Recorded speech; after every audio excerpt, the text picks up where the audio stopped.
Va ora in onda Largo ai bambini, educazione e dintorni. Dove c'è un bambino, c'è un'intera società, con Francesca Corbella. Buon pomeriggio Francesca, a te la linea. Buonasera Sveva, buonasera a tutti, eccoci ritrovati insieme un altro pomeriggio. Allora entro subito bomba perché abbiamo fatto un pochino tardi e me ne scuso. Il ministro dell'istruzione Giuseppe Valditara le ha cantate e suonate duramente alla CGIL, no? Tornando perché la cosa è fresca, ma è stato attaccato plurime, tanto per cambiare, quindi è tornato a difendere con forza le proprie riforme appena varate, le riforme scolastiche, e lo ha fatto con Nicola Porro durante un'intervista su Rete 4 nel programma televisivo 10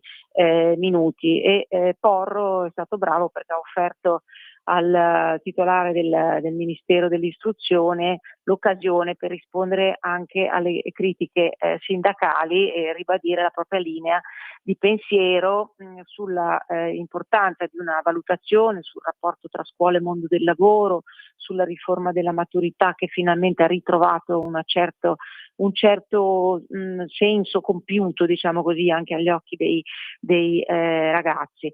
Durante il collegamento televisivo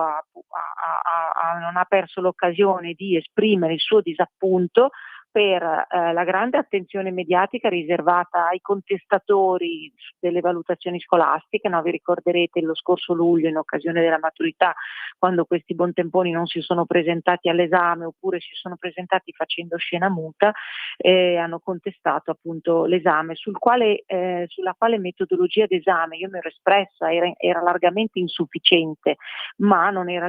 il caso di contestare il governo in quell'occasione, no? Perché questi sono saltati fuori dicendo manifestiamo contro il governo Meloni. Ah, bravissimi, pat. E dice Valditara: mi piacerebbe che invece di ricordare le gesta di un manipolo di studenti su ben 500.000 che si sono presentati alla maturità, si ricordassero piuttosto quei ragazzi che all'inizio di settembre, lo scorso, erano entrati in ospedale gravemente malati di cancro e tutto sommato hanno voluto a tutti i costi affrontare la maturità nonostante le loro enormi difficoltà. Questi studenti meritevoli, che sono stati premiati con 100 e lode, appunto dovrebbero occupare le prime pagine dei giornali al posto dei contestatori, i quali contestavano avendo fatto bene i conti alla mano con la calcolatrice dei propri crediti formativi e sapendo perfettamente che nonostante la contestazione, ovvero la scena muta davanti alla commissione d'esame, avrebbero comunque passato l'anno e quindi hanno portato a casa il risultato lo stesso, capito? È come dire, facile contestare quando non si rischia un bel niente. Le critiche sono state rivolte soprattutto alla CGIL,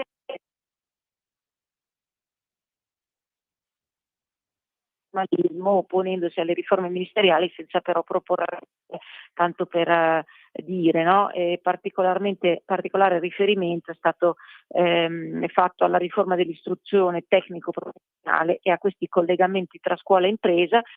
Il ministro offrono delle grandi opportunità lavorative con delle buone possibilità di retribuzione in un futuro e la possibilità di entrare nel mondo del lavoro più rapidamente facendo un'esperienza diretta, mentre secondo la CGIL invece questi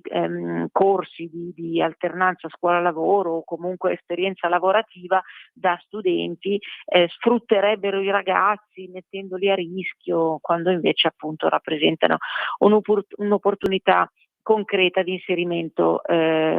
professionale. Naturalmente il ministro è stato accusato di autoritarismo, di fascismo, sia per la decisione di bocciare chi fa scena muta, perché d'ora in poi si verrà bocciati, e sia per il divieto dell'uso del cellulare in classe, misure che io ho auspicato da almeno 10 anni e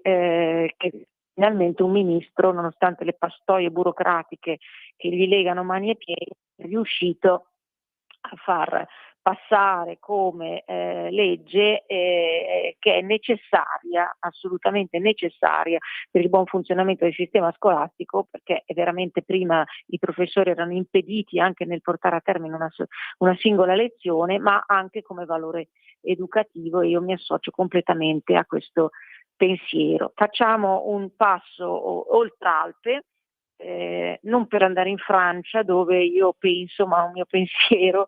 penso che ci sia una sola parola da dire a Macron, ovvero vattene, vattene. E io spero che i contestatori, in questo caso francesi, abbiano la meglio, tengano duro per perlomeno far capire che la situazione non è possibile, e nemmeno per invitare la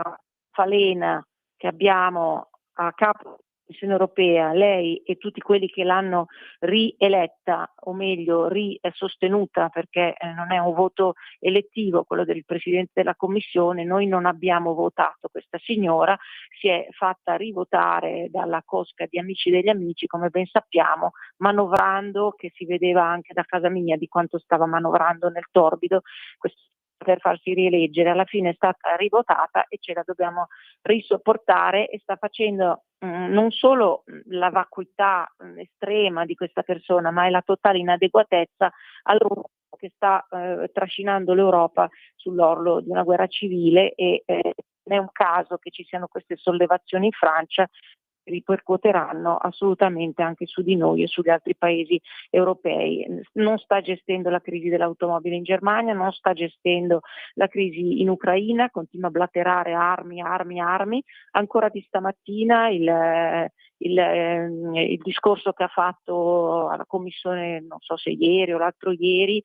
siamo in guerra, siamo in guerra, siamo in guerra. Questo è il suo grande auspicio. Lei non vede l'ora, quindi prosegue per questa strada, ripeto, da falena. Ma questa, chiudo un parentesone, perché in realtà volevo andare oltre, ma dalla parte opposta. Putin si è appellato a riportare i valori tradizionali sulla prima scena e non metterli più da parte, cosa che invece sta avvenendo da parecchi anni a livello internazionale, e ovviamente il riferimento è all'Occidente, lui invece intende riportarli al centro dell'agenda globale. E lo ha dichiarato il presidente russo Vladimir Putin al vertice dell'Organizzazione per la cooperazione di Shanghai, la sigla è CO, che si è svolta a Tianjin, che è nel nord della Cina. È intervenuto in quell'incontro e ha sottolineato che la forza di questa organizzazione di cooperazione risiede nel suo tradizionale, tra virgolette, rispetto per la verità storica, i valori culturali e la diversità delle civiltà, aggiungendo che questi principi costituiscono la base per la cooperazione nei settori più disparati, tra i quali la scienza, l'istruzione, la sanità, lo sport, e per il rispetto delle diverse civiltà che entrano in contatto e devono quindi cooperare, non devono prevaricarsi o schiacciarsi, ma devono cooperare, e soltanto attraverso lo strumento del rispetto di alcune cose si può ottenere questo risultato. Putin ha sottolineato che Mosca ha rivelato, ha sottolineato, perché l'operazione è già conclusa, che Mosca sta organizzando un concorso canoro che si chiama Intervision e che si terrà a Mosca il 20 settembre, adesso fra poco, ed è stato presentato come un'alternativa all'Eurovision, da cui la Russia è stata esclusa a causa delle tensioni con l'Europa a seguito del conflitto in Ucraina. E si prevede che a questo Intervision, che nasce proprio in opposizione, in contrapposizione con la Eurovision, questo Intervision parteciperanno artisti e musicisti provenienti da America Latina, Africa e Asia, quindi vedete proprio un'alternativa. E lui dice: l'Eurovision con i suoi vincitori, l'Eurovision, il nostro europeo, con i suoi vincitori trans, parasatanisti o schierati con la NATO, è una sentina della confusione sessuale e geopolitica e mentale dell'Occidente, chiuse virgolette. Queste informazioni sono riportate da Renovatio 21, e poi riportate da Maurizio Blondei il 3 settembre del 25 sul suo blog, dove il ministro degli esteri russo Sergei Lavrov aveva promesso un'alternativa senza perversioni all'Eurovision ancora lo scorso anno, qua si riporta la testata. Questo progetto su larga scala mira a promuovere valori che sono umani e universali. I valori tradizionali stanno passando in secondo piano, sono già passati da mo', ed è tempo di riportarli internazionale, ha affermato Putin riguardo all'Intervision, appunto la manifestazione, il Festival Canoro che si svolgerà nella capitale russa. Putin inoltre ha invitato le delegazioni a partecipare al Forum internazionale delle culture di San Pietroburgo la prossima settimana e al Forum Russia Paese dello Sport che si terrà a Samara il prossimo novembre. Come riportato da Renovatio 21 nel 2024, il Parlamento russo ha vietato la propaganda senza figli e da anni combatte la propaganda LGBT, dichiarando perseguibile per legge il movimento omotransessualista internazionale. Mosca ha inoltre vietato le adozioni di bimbi russi nei paesi pro-transgender. Vedete come da un eccesso si arriva poi all'altro eccesso, ma per forza, perché la reazione diventa commisurata e direttamente proporzionale alla azione. Torniamo a casa nostra dove i fatti non rincuorano perché si è sentenziato, i giudici hanno sentenziato il non luogo a procedere perché il fatto non sussiste, gravissima questa frase, questa sentenza, il fatto non sussiste e c'è di mezzo una 18enne morta dopo aver inoculato il vaccino AstraZeneca, prosciolti 5 medici, appunto il fatto non sussiste, questa è morta, è più sussistenza di così, si muore, scusate la battuta drammatica. La 18enne secondo loro morì per una trombosi dovuta a un livello di piastrine basse, vero? La ragazza aveva un livello di piastrine basse, ma è morta subito dopo l'iniezione dell'AstraZeneca durante uno di quegli open day a cui avevamo assistito, dove questi attivisti del vaccino si presentavano con camper attrezzato fuori dalle scuole e facevano vaccinare i ragazzi. Avendo questa 18 anni agì di sua iniziativa senza dover nemmeno informare i genitori, quindi non ci sarà nessun processo per la morte di Camilla Canepa perché i 5 medici imputati per il decesso dopo aver ricevuto appunto, ripeto, una dose di vaccino AstraZeneca sono stati tutti prosciolti dalla giudice Carla Pastorini che ha disposto in un luogo a procedere perché il fatto non sussiste. Canepa ricevette l'iniezione durante uno di questi open day, ma poco dopo era stata colpita da VIT, una trombosi dovuta a un livello di piastrine basse che potrebbe essere stata scatenata dall'iniezione del vaccino anti-Covid.